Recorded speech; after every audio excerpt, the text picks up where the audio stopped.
राजस्थान एक ऐसी जगह है जिसके हर हिस्से में कोई ना कोई कहानी या राज दफन है।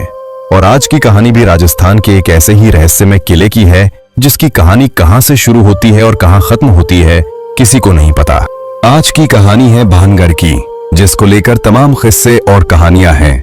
और जब भी भारत की सबसे भूतिया और श्रापित जगह का जिक्र होता है तो इस किले का नाम सबसे पहले लिया जाता है।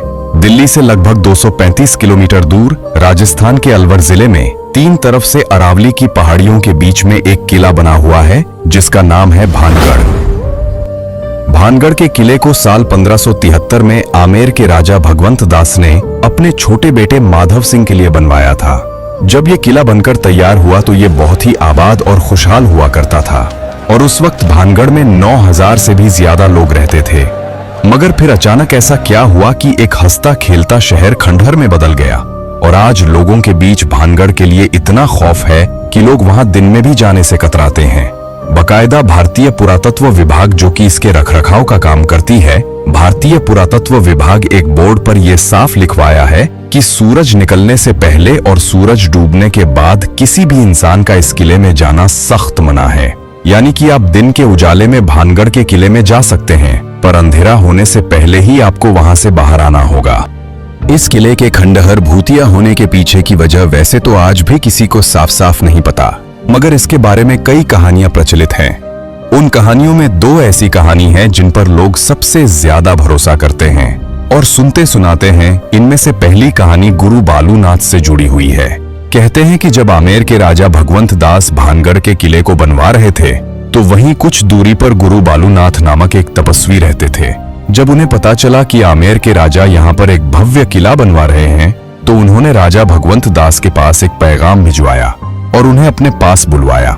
जब राजा भगवंत दास गुरु बालूनाथ के पास पहुंचे तो उन्होंने राजा से कहा, आप इस किले को बनवा रहे हैं, उससे मुझे कोई आपत्ति नहीं है, मगर एक बात का ध्यान रखना कि इस किले की ऊंचाई इतनी मत कर देना कि उसकी परछाई दिन के किसी भी वक्त जहां मैं तपस्या करता हूं वहां तक पहुंचे और मुझे छुए। उन दिनों जितने भी साधु संत और महात्मा हुआ करते थे सभी बहुत सिद्ध हुआ करते थे और सभी का बहुत आदर किया जाता था। उनकी कही किसी भी बात को हल्के में नहीं लिया जाता था। इसलिए राजा भगवंत दास ने गुरु बालूनाथ की बात को सुनने के बाद ठीक वैसा ही किया और भानगढ़ किले के किसी भी भाग की ऊंचाई इतनी नहीं रखवाई कि उसकी परछाई गुरु बालूनाथ तक पहुंच सके। गुरु बालूनाथ के इस बात का ख्याल अगली 2 पीढ़ियों तक रखा गया, मगर कहते हैं कि जब तीसरी पीढ़ी ने भानगढ़ की गद्दी संभाली तो उन्होंने इस बात को नजरअंदाज कर दिया और गुरु बालूनाथ की दी हुई चेतावनी को अनसुना कर दिया। इसके बाद उन्होंने भानगढ़ के किले को और ऊंचा करवा दिया, जिसकी वजह से उस किले की परछाई गुरु बालूनाथ तक पहुंच गई।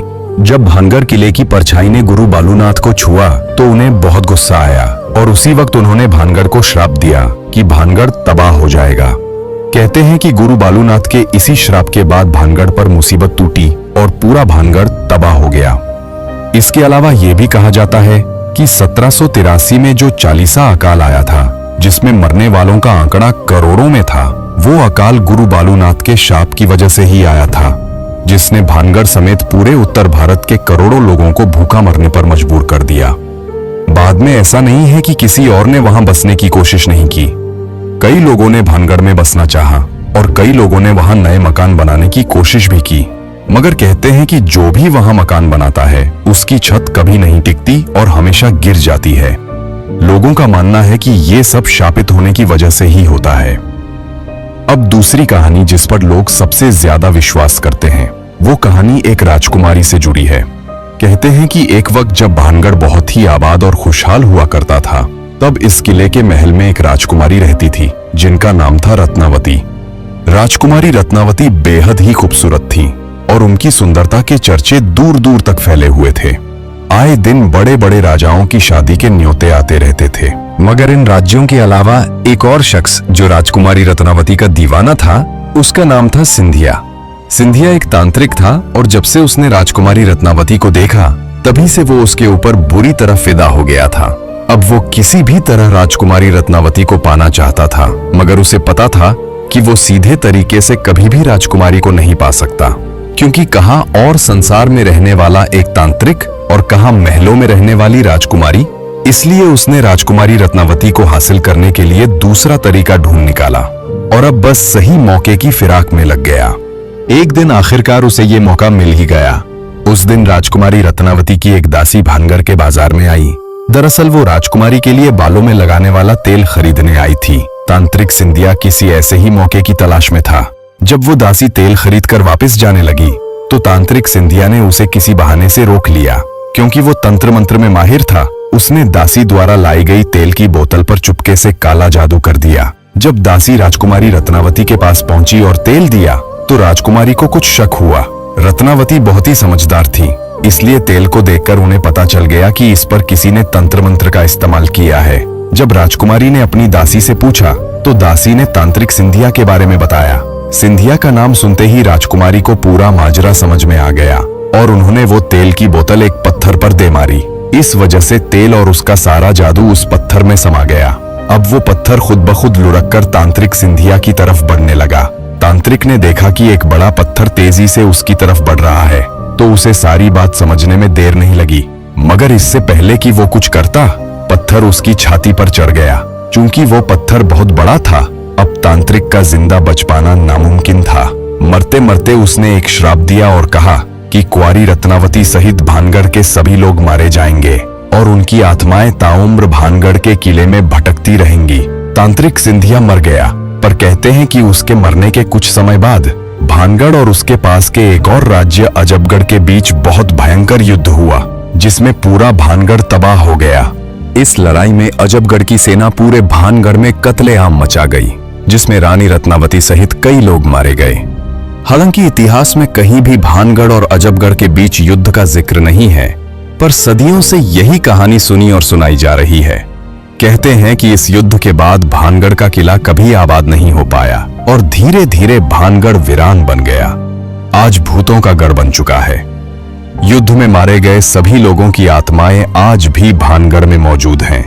भानगढ़ में आज भी रात को बाजार सजता है, खंडहर फिर से खड़े हो जाते हैं और अंदर राजा का दरबार लगता है।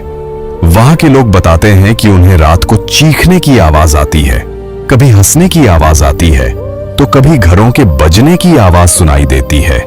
भानगढ़ के किले में आज तक जो भी रात में गया वो फिर कभी जिंदा लौट कर नहीं आया, और अगर कोई जिंदा वापस आया तो उसकी दिमागी हालत खराब हो जाती है या फिर किसी दुर्घटना में मृत्यु हो जाती है।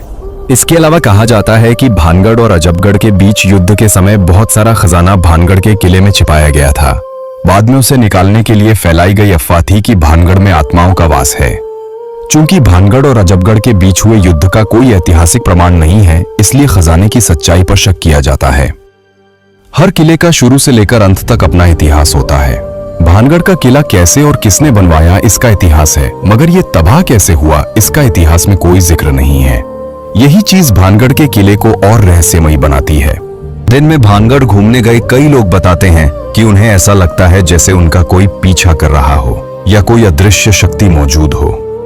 भानगढ़ की नृत्यों की हवेली में घरों के बजने की आवाज आती है या किसी को ऐसा लगता है जैसे कोई उनका गला घोंट रहा हो। इन खबरों के बाद कई बड़े न्यूज चैनल और पैरानॉर्मल सोसाइटी ऑफ इंडिया की टीम रात में जाकर भानगढ़ की पड़ताल कर चुके हैं। उन्होंने अपने साथ भूतों या आत्माओं की मौजूदगी बताने वाले डिवाइस भी लिए। पड़ताल में उन्हें कुछ प्रमाण मिले, मगर वहां किसी आत्मा का वास है या नहीं इसका कोई ठोस सबूत नहीं मिला। ना ही उन्होंने सजे हुए बाजार या राजा का दरबार देखा। लोग भानगढ़ के बारे में जो कुछ भी सुनते या पढ़ते हैं उसी की वजह से वहां कोई अदृश्य शक्ति मौजूद होने का भ्रम होता है। भारत सरकार की तरफ से रात में किले में एंट्री बैन करने की वजह से भी भूत प्रेत वाली बातें हवा में फैल गईं। वहीं दूसरी तरफ लोग आज भी इन किस्सों और कहानियों को सच मानते हैं और उनके अनुसार भानगढ़ के किले में आज भी भूत और आत्माएं मौजूद हैं। कुल मिलाकर आज भी किसी को नहीं पता कि 300 साल पहले भानगढ़ में ऐसा क्या हुआ कि वो वीरान और खंडर बन गया और पूरे भारत की सबसे डरावनी और भूतिया जगह बन गया।